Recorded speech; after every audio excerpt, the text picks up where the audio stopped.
Good morning, everybody. Thank you for joining us. We'll begin with chapter 37, verse 7. And we're going to read about Yosef's first dream that he shares with his brothers. V'hinei, and behold, anachnu ma'alumim alumim b'soch hasadeh. There we are, making bundles within the field. V'hinei kama alumasi v'gam nitzava. And behold, my bundle rose up and stood. And your bundles bow to my bundle. So obviously the gist here has to do with them making themselves subservient to him, which of course ends up being extremely true because he's the viceroy of Egypt. He will be the viceroy of Egypt, but none of them know that right now. Is there any significance to the fact that we're talking about bundles? Question number one. Question number two, and by the way, the answer is not, well, if it's a Jewish topic, we need to be discussing food in some way or another. That's not the answer. Question number two is, what is the significance of this language of my bundle stood up, or rose up and stood? What's added by that and stood? So let's start with the Ramban. Ramban on Pasuk Zayin. Kama alumasi v'gam nitzava v'nei sesuben alumosechem. Inyan hachalom ba'alumos, the significance of this dream in the context of the bundles, ki heruhu she'al yidei alumos v'tava usvua yishtachvu lo. The context in which the context in which the bundles, the context in which they'll bow to him is in the context of the bundles, meaning they'll bow to him because of grain, which of course is exactly what ends up happening because they're coming to Egypt because of the famine, and he's the viceroy who has all this control of everything. V'inyan sisubena ki yakifwo so kemelech asid lekidor asher avadav yachnu saviv lo. And the idea of the bundles surrounding Yosef's bundle is they're surrounding him like subjects would surround a king. It's a very interesting idea of the Ramban, but the significance of the bundles is because of the grain that he'll provide for them. That's why they're bowing to him. Sforno on Pasuk Zayin, V'gam Nitzava, Hora, Shetia Memshalto, Kayemes, Zman, Aruch. This idea of saying the bundle rose up and stood shows that his governance will be for a long time. That's indeed what happened. Ki amnam malach shmonim shana, because he had his position in Egypt for 80 years. It's a very rare thing. That's an interesting statement from the Sforno. Okay, moving on, verse 14. Yosef has shared his second dream with his brothers. They're not very happy with him. They think what he's saying is bizarre. And let's actually start with verse 12. Totally new part of the story. And the brothers went to graze the sheep of the family in Shechem. Verse 13. Vayomer Yisrael Yosef, Halo achecha roim b'Shechem. Yisrael said to Yosef, your brothers are shepherding in Shechem. I want to send you to them. Vayomer lo hineni. Yosef says, here I am, whatever you want. Verse 14, Vayomer lo, and Yaakov said to him, Lech norei shlom achech v'shlom atzon. Go find out, how are your brothers doing? How are the sheep doing? Vashiveni davar, respond to me. Vayishlacheu me'emek Chevron vayavo Shechema. And he sent him from the depth, from the valley of Hebron, and he came to Shechem. Now, this last phrase is an interesting thing to think about. We already said that the brothers were shepherding in Shechem. But I guess we could figure out easily enough where they were right now, where Yaakov and Yosef were, and if we couldn't figure out, it's probably not that important for us to know. Why does the Torah have to tell us he sent him from Hebron? What's the significance of sending him from Hebron? So if you look at Rashi on Pasuk Yadalid, Me'emek Chevron, Ba'alo Chevron Bahar. Rashi is bothered by something else. The implication here in the Pasuk is Chevron is some low area.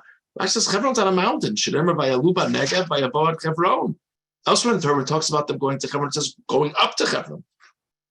Ella me'etza amuka shel oso tzadik akaver b'Chevron. This is certainly not the straightforward meaning of the pasuk, but Rashi is citing a fascinating medrash that the fact that Yaakov sends Yosef on this mission is based on the deep counsel, not so Amek, as in I translated it literally as a low area, a deep area, the deep counsel, not of the place Chevron, but of the person buried in Chevron.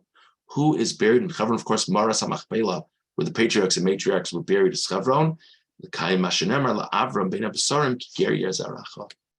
So it's a fascinating medrash. The medrash says that the fact that Yaakov sent Yosef, presumably unbeknownst to either of them, this is going to be the fulfillment of what was told to the person buried in Chevron. That person is Avram Avinu. God told Avram, your offspring will be strangers in a strange land. That will be fulfilled in Egypt. How will the Jewish people get down to Egypt? Right here is the beginning of the story. And this medrash, besides being an interesting twist on a seemingly mundane phrase, the medrash is really teaching us a very deep idea that I think is relevant for all of us in our lives. This seemingly mundane moment is a significant turning point in the history of the Jewish nation. This seemingly mundane, because this is where Yosef is going to be taken by his brothers. This is where Yosef is going to be sold, and it's all going to end up Egypt, famine. It's going to be a whole long chain, and it starts right here. So one never knows. One never knows. And the other thing, it's not only one never knows, but the hand of God is so involved in the events of our lives, in the events of the world. So it's a very interesting matter to think about. And then the next Rashi is also interesting. You know, it says that he came to Shechem. Of course he came to Shechem. That's where it said 2 psukim ago the brothers were. Of course he came to Shechem. So Rashi says, Vayevo Shechema, makom muchon lepuranos. Shechem was a place that was prone for the Jewish people to have problems. Sham kilkulu hashvatim. Sham inu estina. Sham nechlaka malchus beis David. Various stories in Tanakh, whether it be the story with Dinah and Shechem, whether it be the splitting of the Davidic kingdom, whether it be what the Shvatim, what the tribes are going to do right here, Shechem just seems to be a place where things just don't go well for the Jewish people. So the Medrash is saying, cited by Rashi, it's not a coincidence that this happened in Shechem. Interesting to think about. Now, the Ramban has a different take on this pasuk. If you look at the Ramban on pasuk Yudalid, Vayishlocheyu me'emek Hebron, Yaskir Akasov Hamakom Asher Shalchu Misham. The pasuk is telling us where he was being sent from. Lomar Merchak Rav Beinehem. Ramban says we're not telling you insignificant information here in this pasuk. Check it out on a map. This was one long trip to go from Hebron to Shechem. V'lachein asu imo ra ki rechokim hayu me'avihem. It's an important part of the story. The reason why they felt comfortable taking Yosef, throwing him in the pit, etc., was because it was very far from where their father was. So this is an important detail for the story because that's why they felt they could get away with this in the moment. Ulhagid ki Yosef lichvod aviv nisametz olechas achreim el makom rachum. The Ramban says, besides for an important detail of the story, there's another lesson here that if Yaakov tells Yosef to jump, Yosef asks, how high? Yaakov tells Yosef to go and find them, no problem. It's a tremendous journey, whatever, if that's what my father wants. V'lo amar eich elech v'heim sonim osi. And Yosef doesn't say, I can't go there, not because of the distance, but I can't go there. They hate me. Who knows what they'll do to me if I'm so far away? He had every reason to be worried, but he didn't react that way because his father wanted him to go. Okay, very well. Let's now go on to verse 15. So Yosef has come to Shechem, and a person finds him. And behold, Yosef is wandering in the field. And the fellow asks Yosef, what are you looking for? Verse 16, Vayomer es achai anochi mivakesh. Yosef responds, I'm looking for my brothers. Hagidana li efo heim roim. Please tell me where they are. Verse 17, Vayomer yishna sumizeh. The man says, well, they left here. Kishamati omrim nelcha dosana. I heard them say, let's go to Dosan. Vayelech Yosef achar Rechav, vayimtzeim b'Dosan. Yosef went after his brothers, and he found them in Dosan. And now in verse 18, they see him, and continuing with the story. So in our days of cutting and pasting and word processing, we could have easily deleted the last 2.5 verses, right? Let it be that Yosef comes after the brothers. Actually, if you go to the end of verse 14, delete Vayavo Shchema, and then pick it up with Vayimtzaim b'Dosan at the end of 17. He found them in Dosan. He left from Hebron, he found them in Dosan.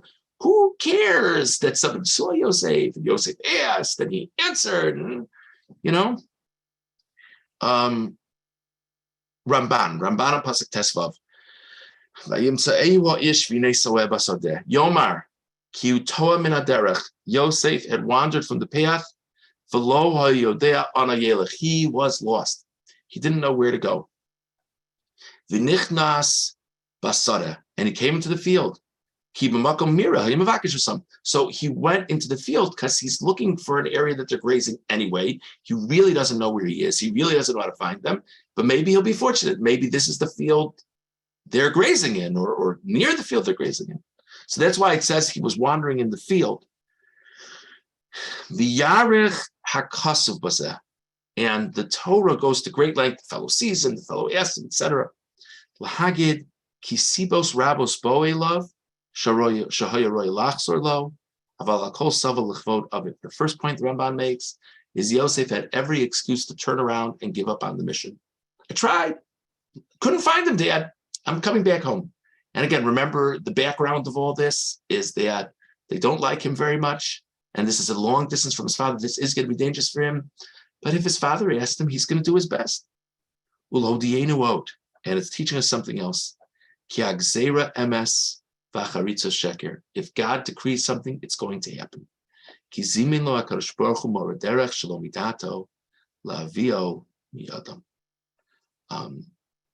God saw to it that there'd be someone he would bump into who would tell him how to find his brothers. And when it's really a similar point to what we made earlier this morning. If the decree is that Yosef is going to have this interaction with his brothers and they're going to do whatever they do to him, it's going to happen. And if Yosef can't find his brothers, God will send someone to help him find them. The Ramban cites in Medrash that talks about in these stories, these people pop up in stories, they're angels. So whatever the pshat is in that, whether that means they're literally angels or it just means they're angels in the sense that God has made it that they're there. They could be humans, but God makes it that they see him.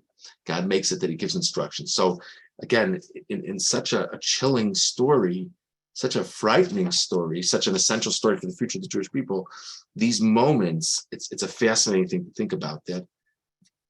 Again, there's free will for the brothers along the way, but the moment, the scene is definitely orchestrated by God. So we discussed some of the significance of the details. We discussed at least details of Yosef's first dream. We discussed the significance of saying that Yosef left from Hebron to go to Shechem. And we discussed the significance of this very great detail in Yosef interacting with the fellow when he's trying to find his brothers.